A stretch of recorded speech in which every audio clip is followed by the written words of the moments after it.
Fit as ever. You're as hungry as ever. What is your mindset coming to a third World Cup?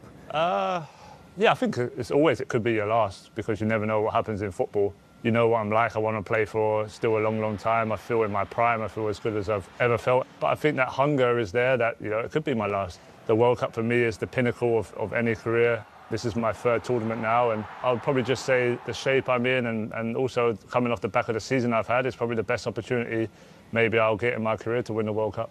What do you say to those who are saying coming into this tournament, beware England, it's feeling like the Harry Kane team, that there's an over-reliance on you? Yeah, but I think any top striker in the team, there's going to be a reliance on the striker to score goals. I think, you know, Erling with Norway, Mbappe with France, you know, when you have a main goal scorer in your team, you're expected to score the goals. It doesn't mean that's a bad thing. I do think we have goals from other areas in the team. When you look at the squad that we've picked, we've also got great winners in the team. Everyone's pretty much had successful seasons this year in terms of trophies in the squad, which is, I think, is an important factor. So, yeah, look, people might say they're going to rely on me, but I think that's a responsibility I've had throughout my whole career. England having talented players, but then we've got one player that's genuinely world class, and that is Harry Kane. This whole squad Thomas Tuchel has picked, I think, in the attacking part is all around him. The reason we're not seeing Foden, obviously there's form issues, but Foden, Palmer, Gibbs-White, is that he wants people who run past him. So Gordon, Rashford, Madueke, Saka, Morgan Rogers, the players who, to be fair, can just sprint past him. This whole squad is about him. This whole tournament for England, a lot of it rests upon his shoulders. But to be fair, he won't feel that because he's as solid as a rock. He's as good as they come as a professional. You can't break him. And you talk about England players that come to tournaments that, to be fair, in the past you can get at. This one you can't. He's absolutely gold. That's absolutely fine, Ian, so long as other people step up in terms of the goals when necessary, because that's, fair enough, the big question, is it, of this England team? Yeah, but I think that we saw the other day, we saw chances missed what you'd like to have seen taken. But at the same time, we saw against New Zealand, you know, Harry was still dropping off doing what he does. But then when we needed that goal, it was him who came up with it.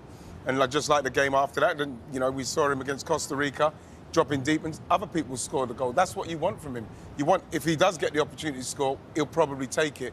But you need other people to make sure that when they're getting the opportunity to score, they take those chances. You don't want him dropping too deep, do you? No, we certainly don't. Certainly, there was a couple of examples, even go back to the last few years, where he was getting off the back four, no. But he's still dangerous when he drops in high up the pitch. But in terms of the pressure of being the main man for England, I think he embraced it. I think he loves it. You look back at his time with Spurs, they were very dependent on him. Look at Bayern Munich now, we're a brilliant team. He's still the star man. And he enjoys that pressure. But of course he needs a bit of service around him. Again, he needs people running beyond him. When the ball drops, you want Kane running onto it because his goals record speaks for itself. Yep. An amazing professional.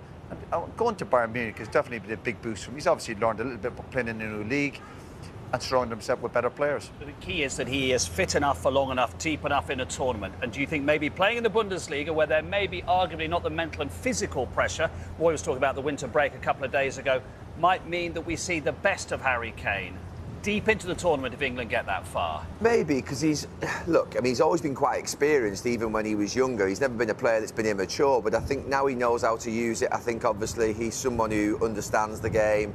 I don't think he's going to sort of blow himself out and basically sort of run like crazy. He's not going to be, England aren't going to be pressing from the front with Harry Kane.